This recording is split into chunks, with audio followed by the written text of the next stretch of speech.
Hi Sven. So the other day we made a video about a lifting accident that made one of the glass plates broke that are located inside of the vacuum housing of the Selene guides. And here we see the broken glass plate.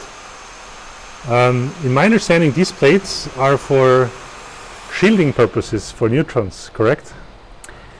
Yes, you're right. This is one of the purposes that they are for. So, in general, we have this vacuum chamber, which is out of steel, and it is kind of a good shielding for gamma radiation. Gammas is something that we produce during beam production. But then, in order to not activate this chamber with neutrons, we have an additional neutron shielding on the inside. There are different options that you can choose. One of the unconventional options is to use borated glass plates. So this is produced for different industries, and you can machine them just like regular glass. And normally you would probably more likely go for borated aluminium or something else that is commonly used in this business. But as you remember, we want to have a super precise, super thermally stable guide in here, and we want to not only have a radiation shield around it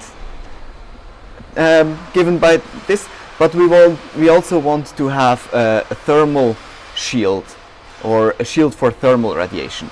And there, this glass is actually much better than a aluminium or borated aluminium sheet could ever have been. Therefore, we have put in this glass on the inside of the chamber, and we have also, when you have a closer look at one of the mounts, you can see that there is, I can take out one of those, that there are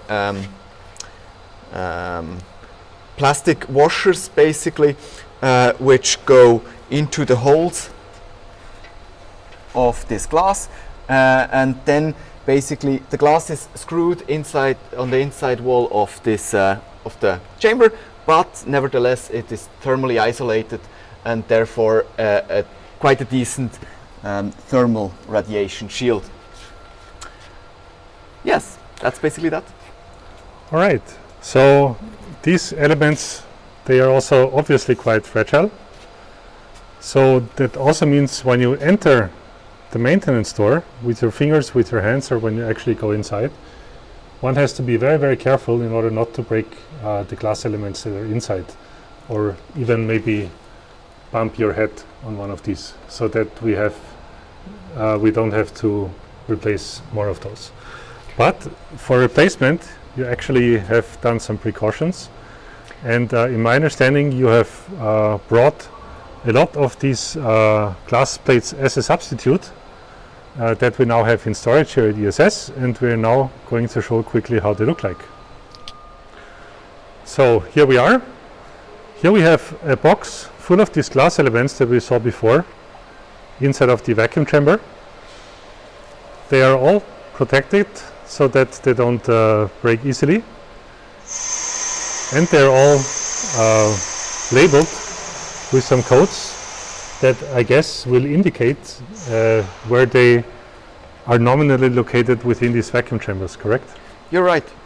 So basically on those here on the side, you can see those labels. Those will go into the vacuum chamber around the door, basically where you have pointed out that one should be careful with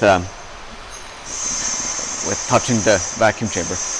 Other than that, we also have sent some spares, in principle in a way that you could break every part within the vacuum chamber once, and afterwards you have to get your own spares. And then there are some additional spares on the bottom for the regular walls. We had for the regular walls. All right. That means we have the opportunity to break these shielding elements once, but after that we don't have any spares anymore and we need to produce them ourselves. Good, thanks a lot, Sven. Thanks.